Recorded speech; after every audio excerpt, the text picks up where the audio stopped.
दोस्तों, भारत आश्चर्य से भरी भूमि है। यहाँ कई मानव निर्मित और प्राकृतिक चमत्कार मौजूद हैं, जो कभी लोगों को भयभीत करने तो कभी कभी अचंभित करने में सफल रहे हैं।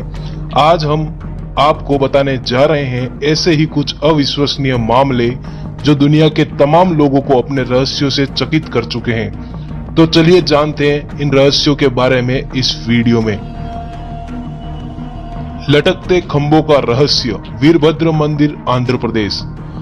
वीरभद्र मंदिर विजयनगर साम्राज्य के वास्तुशिल्प शैली का एक शानदार नमूना है।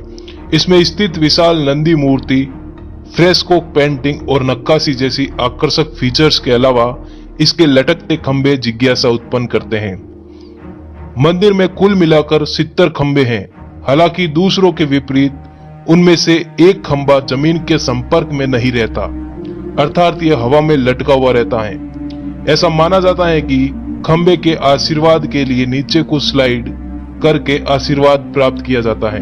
अर्थात अगर आप इस लटकते हुए खंभे के नीचे से गुजर जाएं और मन में कुछ इच्छा रखें तो वह इच्छा जरूर पूरी होती है। तैरते पत्थरों का रहस्य, रामेश्वरम। हिंदू पौराणिक कथाओं में यह वर्णन मिलता है कि रावण से अपनी पत्नी मां सीता को बचाने के लिए भगवान राम ने रामेश्वरम से एक फ्लोटिंग पुल का निर्माण पाक स्ट्रेट से श्रीलंका तक किया था। यह पुल राम सेतु या एडम ब्रिज के रूप में जाना जाता है। चौंकाने वाली बात यह है कि इस क्षेत्र के आसपास के दूसरे पत्थरों से यह पत्थर बिल्कुल अलग हैं। यह पत्थर पानी में तैरते हैं और इनको कहीं भी ले जाओ और पानी में डालो तो ये तैरते ही रहते हैं। इस तरह के फ्लोटिंग पत्थरों की घटना के पीछे कारण अभी तक विभिन्न वैज्ञानिकों द्वारा अध्ययन किए जाने के बावजूद पहचाना नहीं जा सका है। महाबलीपुरम की बेलेसिंग चट्टान, तमिलनाडु। लोगों का मानना है कि यह पत्थर भगवान कृष्ण का माखन का मटका था जो आसमान से गिरा था। अब यह महाबलीपुरम में एक विशाल चट्टान के रूप में ऐसी ढलान पर रखा है जिसे देखकर लोग चौंक जाते हैं। दरअसल यह पत्थर एक तीव्र ढलान के किनारे पर रखा है। देखने पर ऐसा लगता है कि यह पत्थर कभी भी लुढ़क सकता है। यह चट्टान लगभग 20 फीट ऊंची होने का अनुमान है। इसे देखने पर्यटक दूर दूर से आते हैं। आगंतुक यह देखकर आश्चर्यचकित रह जाते हैं कि इतनी विशाल चट्टान आखिर किस तरह ढलान पर स्थिर रह सकती है। बताते हैं कि 1908 में अंग्रेज हुकूमत ने डर के मारे इस चट्टान को यहाँ से हटाने का प्रयास किया था, लेकिन प्रयास व्यर्थ हो गया। यह चट्टान आज भी ऐसे ही रखी है। कोई नहीं जान पाया कि आखिर इस कोण पर यह पत्थर कैसे स्थिर है। यह लुढ़कता क्यों नहीं, इसके पीछे विज्ञान मौन है। निराश पक्षियों का रहस्य, जतिंगा, असम।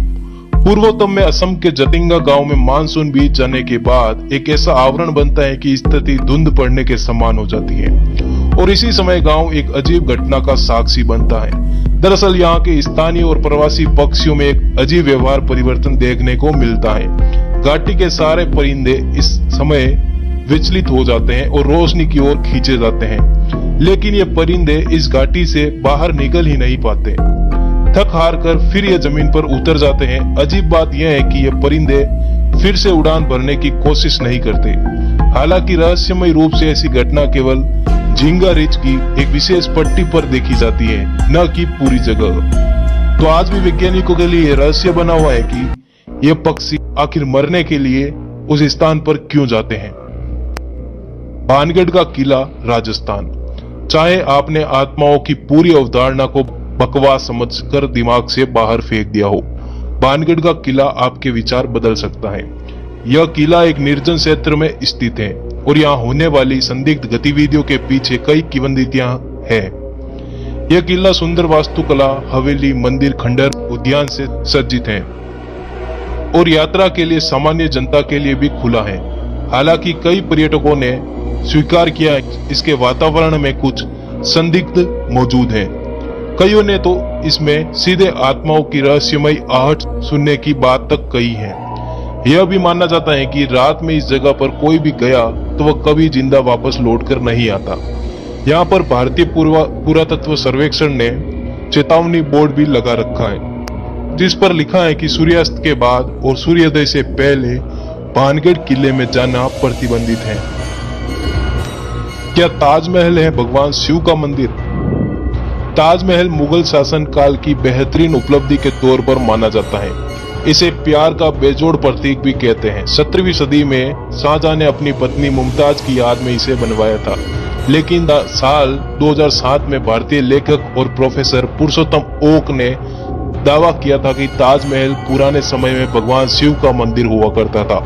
उन्होंने अपने पक्ष में कई ऐसे सबूत रखे जो उनके पक्ष को मजबूत करते थे, लेकिन भारत सरकार ने उनके तथ्यों को खारिज कर दिया।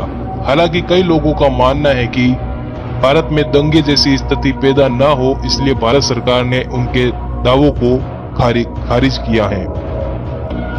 सम्राट अशोक ने बनाई थी 9 लोगों की रहस्यमयी सोसाइटी।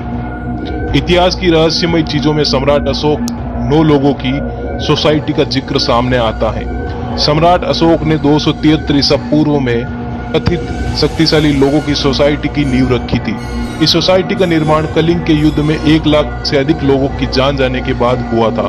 कहा जाता है कि इन 9 लोगों के पास ऐसी सूचनाएं थी जो गलत हाथों में जाने पर खतरनाक साबित हो सकती थी। इनमें प्रोपेगेंडा सहित माइक्रोबायोलॉजी से संबंधित किताबें भी थी। कुछ किताबों के बारे में कहा जाता है कि इनमें एंटी ग्रेविटी और टाइम ट्रेवल के गुप्त सिद्धांत भी थे। ये 9 लोग विश्व के कई स्थानों में फैले हुए थे। सबसे आश्चर्य की बात तो यह है कि इन 9 लोगों में कई लोग तो विदेशी थे। सम्राट अशोक के ये 9 लोग काफी शक्तिशाली माने जाते थे। इन 9 लोगों के पास 9 तरह की रहस्यमयी चीजें और ज्ञान थे। कुछ के पास टाइम ट्रेवल का ज्ञान था, तो कुछ के पास एलियन से बातें करने का ज्ञान था। धन्यवाद दोस्तों, वीडियो को पूरा देखने के लिए। इस वीडियो को अपने दोस्तों के साथ शेयर करना ना भूलें। इस चैनल को सब्सक्राइब